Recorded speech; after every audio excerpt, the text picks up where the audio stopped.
Okay, guys, here we go. I've got another one for you, and this time it's actually a trio of the Seiko Solar Tunas. This is 3 of the 6 that are available in the lineup. They are limited editions. Some of them are getting a little bit of attention. The pricing on these is interesting.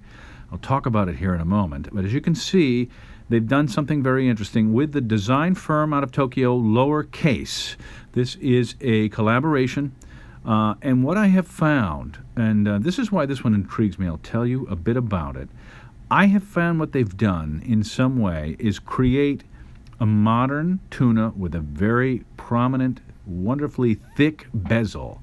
And it's almost as if they put it into the old school Seiko Arnie case. Now you can see, I'm going to talk a bit about that in a little bit of detail, but here is rendering of all 6 in the line. Now there is the golden tuna, the one I am actually looking for. In a sense, what it is the cheapest, most affordable, entry-level retro golden tuna that you can get. Almost any other golden tuna that they've created. For instance, here you can see this is the 1,000-meter gold Marine Master tuna, and I tried that one early on, one of my first videos. Beautiful watch, incredible. It's also an absolute beast at 48.2 millimeters wide and nearly 17.4 millimeters thick on the wrist. Just take a look at it. I have a 7¼ inch wrist, a little bit more than that, and I found it to be pretty big on me. A lot of guys say go for it, you could wear it, no problem, but I just don't know if this is the kind of watch I could pull off every single day in terms of a daily wearer. Another thing you want to look at here, typically with the tunas, the more modern reissues, some of the new variation you can see here is the spring drive tuna, the 600-meter spring drive, a beautiful watch as well. The strap integrates right into the case without a lug. Now, getting a look here, I put it on the salesman's wrist. You see what they've done. They've actually made lugs, again, very similar to the old Arnie-style case. Short lugs, but lugs nonetheless, which will allow you to put an aftermarket strap like a NATO. Now, he had about a 6½, a little bit more than a 6½-inch wrist, and as you can see, he pulled it off quite nicely.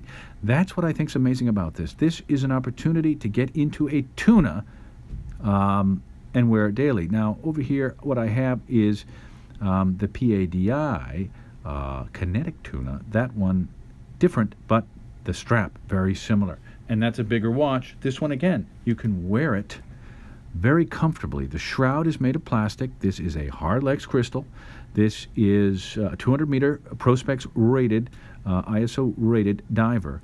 Nice depth to the dial. I really do think this blue and gold one is something interesting. Now, I have to be honest with you, I probably would not go after this all stainless model. The band doesn't do it for me. It is cheap. It does not have solid end links. But getting a look here on the side, hopefully you can really get a sense of what I'm talking about. If you're familiar with the Seiko Arnie, I feel like they've really gone after this retro style case design.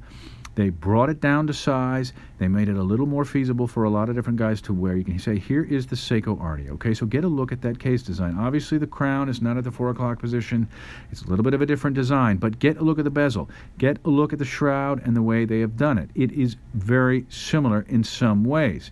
Now, I think that is an excellent idea. Now, when you bring in the tuna can design and the wide bezel, it's gorgeous. I just think it's an excellent configuration, and it's a great idea, allowing you to get into a quartz powered. This is a solar powered, the V147 solar movement. Good movement, not top shelf. It is about a 10-month power reserve off of a full charge. Very dependable. It's a workhorse in the Seiko line.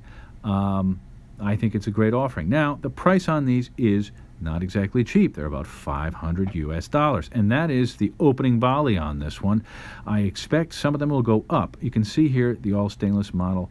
Yeah, I just don't like this at that price point, to have this particular model in a quartz with a Hardlex crystal, and to have the stainless one. I would say if you wanted to get one of these, go for the one with a silicone strap. Okay, so overall, I think you got a pretty terrific presentation here. It's about 45.9 millimeters wide. This blue gold one is an excellent example. In fact, I think aside from the golden tuna, the black and gold on the silicone, this one here would be sought after. It's very unique. The pearl sheen dial is gorgeous, really pretty when you get a chance to look at it in person. 12.1 millimeters tall on the wrist. You can see here in the back they got PVD coating, so actually the lugs blend really nicely into the strap on the underside there around the case back.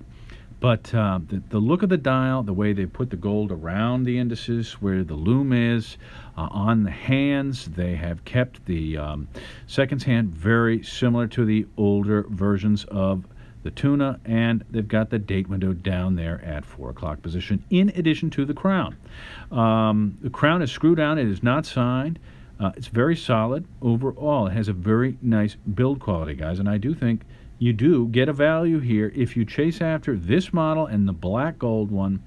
There is the other one which was designed for Freemans, a store which they also did a collaboration and did it in all PVD black, and that one has sold out super fast. I have not been able to get that one in front of me, but it is a very interesting watch because what they've done is simulated a patina on the lume. And again, at the end, when I show you the lineup of all 6, you'll see that one in the far right-hand corner. But you can see this one also noted as being cased in China. It's a Japanese movement, but they've cased it in China, and just as they did with the solar titanium divers, which I reviewed recently, they've done the same on the case back here. So that's something interesting. We'll see if they continue to do that with newer models. But you can see, look at the depth of the dial. Nicely done. I like the curve of the chapter ring.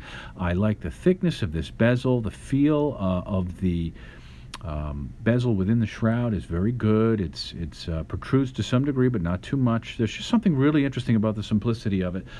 Yeah, it is a plastic bezel. It is Hardlex crystal, but it is a very nice rendition. And I think if you are a true collector of Seiko, and definitely you are a collector of the Golden Tuna line, and some guys do. I mean, they've gone all the way back. There's been a number of models in recent years, up in 2011. There was even a Taiwanese issue model.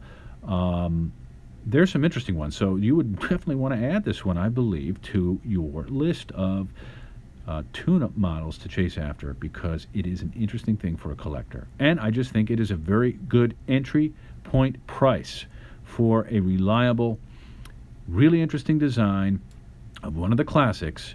And certainly, there you go. I mean, the Pepsi is very interesting also. And if you can get a hold of the black one with the silicone strap, there is a black model with the silicone strap. I think they're great.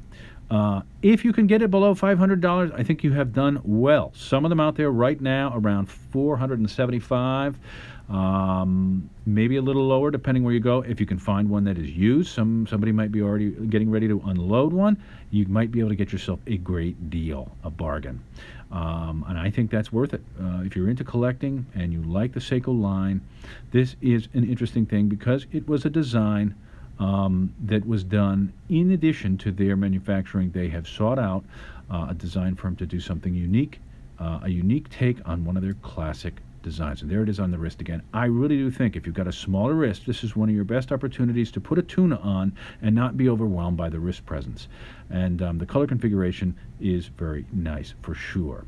Guys, tell me what you think about these. Definitely an interesting offering from Seiko.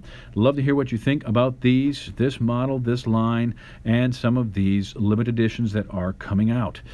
There should be a lot more stuff coming up here in the future from them, and I definitely like the direction they are going in.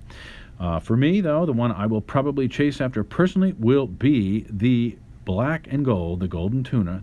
That's a model that I think will have some collectability in the future, for sure. Anyway, guys, tell me what you think. Do you have one of these right now? Do you have tunas in your collection? Which ones? What models? What year? Do you collect the older ones? Those are ones I've always aspired to get a hold of. These days, they're getting pretty expensive. Even the early quartz models, they are not cheap, especially if you can find one in great condition. Guys, tell me what you think. Thanks for watching. If you like to see these, check out my Instagram account. If you want to see stuff that I'm going to put up a little bit earlier, I'll put a link. Definitely like and subscribe. I will have a lot more great Seiko stuff and other things in the future here coming up very soon. Anyway, guys, thanks again for watching, and I will talk to you soon.